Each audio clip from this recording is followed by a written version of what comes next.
Hi, sisters. My name is Alejandra, and I'm a Peruvian ITE scholar. I'm studying a master's in education at the Harvard Graduate School of Education, and the focus of my studies have been in EdTech.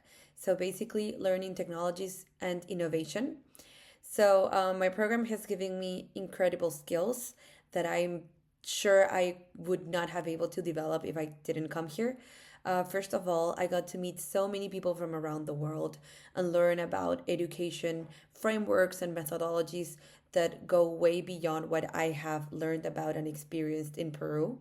So I'm really grateful to have had the experience of learning from others and also just collaborating with them on projects. Um, Related to that, I think I'm also really grateful that I developed skills that have to do with like creating and building technical products, which is something that I hadn't done before. So, for example, this past semester, I have built two educational games. One in a class at MIT, which is something that we can also do at Harvard, which is cross register at MIT. And I took a class there that was about designing games for learning. And we created a video game to help fifth grade students develop creative writing skills. It was an incredible experience, and I think I wouldn't have been able to do that if I didn't come here. And I also created another game for our class at Harvard, which was focused on adult learning and helping remote workers and remote students connect better socially over remote environments. So I'm really grateful to be able to say that I came here and I learned how to not only design the concept of something, but actually build it and implement it and test it and get feedback. So I'm really, really happy that I got to do all of that here. What do I hope to do with all of my learning and after I go back home? I really plan to keep working in education, especially in technologies.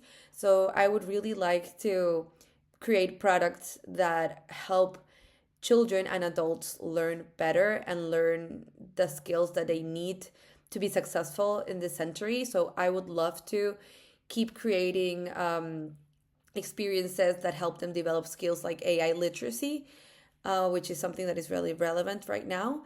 I'm also really interested in building games. So maybe creating games for students in Peru to help them learn English or math would be something that is also interesting for me. And I'm also really passionate about physical education and fitness instruction. So I'm hoping that I can also take that back to Peru and maybe develop experiences for children and adults to help them develop just better fitness skills and just increase the level of awareness of how beneficial physical education is for the overall development of like children and adults. And last, something that was particularly funny last year or maybe at the beginning of this year is that obviously I do have like some language barriers when I communicate with my friends because English is not my native language.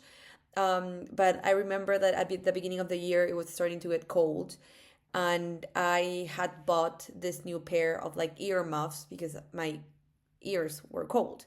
And I told one of my friends that I couldn't find my earmuffs, but I didn't remember what the name actually was. As context, in Peru, or at least in Lima, which is where I'm from, it's never cold. So I didn't own a pair of earmuffs before, so I wasn't familiar with the term earmuff. So when I was trying to tell my friend that I couldn't find my thing, I couldn't remember the term. So instead of earmuff, I said my mufflers because they sounded pretty similar to me. And my friend, she's American, and she just burst out laughing and she was like, "What?" And I told her, "Yeah, my mufflers." And she was like, "Do you mean your earmuffs?" And I was like, "Oh, yes, my earmuffs." And she was like, "Oh my God, that's so funny." And I realized that mufflers is actually the part of a car. It's a funny experience because like it just shows to you how funny it can be when you're an international student and you have this language barrier. But being in a space like Harvard was actually pretty great because my friends were all really just like open and helpful and just super understanding. So I'm really grateful for this, and I really am grateful to all of you for giving me this opportunity as an ITE scholar.